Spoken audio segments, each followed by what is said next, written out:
Karibu sana, tuendelee kupeana habari mbalimbali na matukio yanayojiri juu ya vita vinavyoendelea kati ya Israel na Iran. Na waziri wa Iran ameonya kuwa Marekani kuingilia kati vita vinavyoendelea baina ya Israel na Iran itakuwa ni hatari zaidi. Tumekuwa tukisikia kutoka kwa waziri wa mambo ya nje wa Iran Abbas Araghchi, ambaye anawaambia waandishi wa habari kwamba nchi yake haiwezi kupitia mazungumzo na Marekani wakati watu wetu wanakabiliwa na mabomu. Anadai kuwa Marekani imehusika katika uvamizi huo tangu siku ya kwanza, ingawa hajatoa ushahidi wa hili.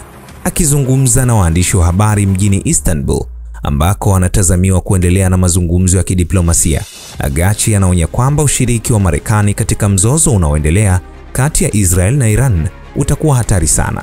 Kama ukumbusho, Rais wa Marekani Donald Trump aliidhinisha mipango ya kuishambulia Iran mapema wiki hii, lakini akajizuia kufanya mashambulizi iwapo Iran itakubali kuachana na mpango wake wa nyuklia.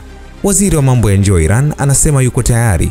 Mnamo mwaka 2015 Iran ilikubali mapatano ya muda mrefu kuhusu mpango wake wa nyuklia na kundi la mataifa yenye nguvu duniani baada ya miaka mingi ya mvutano kuhusu juhudi zinazodaiwa za nchi hiyo kutengeneza silaha za nyuklia.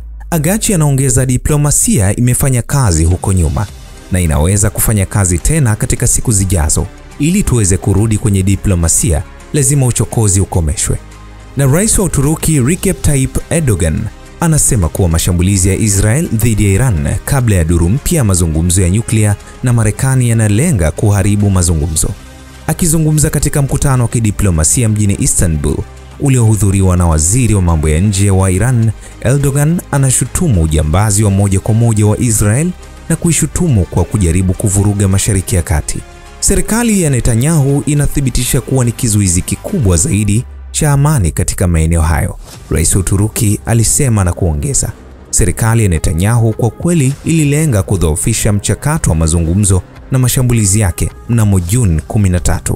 Na kwa kumalizia, Rais wa Urusi Vladimir Putin anasema kuwa suluhu ya mzozo wa Iran na Israel inaweza kupatikana na kwamba Moscow inazungumza na pande zote mbili, kulingana na ripoti iliyotolewa.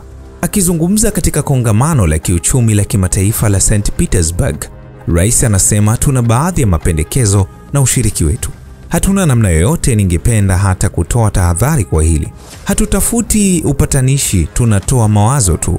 Putin aliongeza kuwa suluhisho zinazokubalika zinaweza kupatikana kwa nchi zote mbili. Kwa maoni yangu, suluhisho kama hilo lipo. Alimaliza hivyo kauli yake. Japo hajataka kuzungumza moja kwa moja, lakini mara kadhaa alikuwa akisema na kusisitiza kwamba mataifa hayo mawili yanapaswa kupatana na kuelewana, kwa sababu kuendelea kupigana kwao kunaweza kutanua mzozo kuwa mzozo wa kikanda na kuwa mzozo wa muda mrefu zaidi. Na hayo ndiyo yaliyojiri juu ya vita vinavyoendelea baina ya Israel na Iran. Tafadhali tuandikie maoni yako juu ya hili, lakini endelea kutufuatilia kila wakati kwa taarifa nyingine nyingi zaidi kutoka hapa.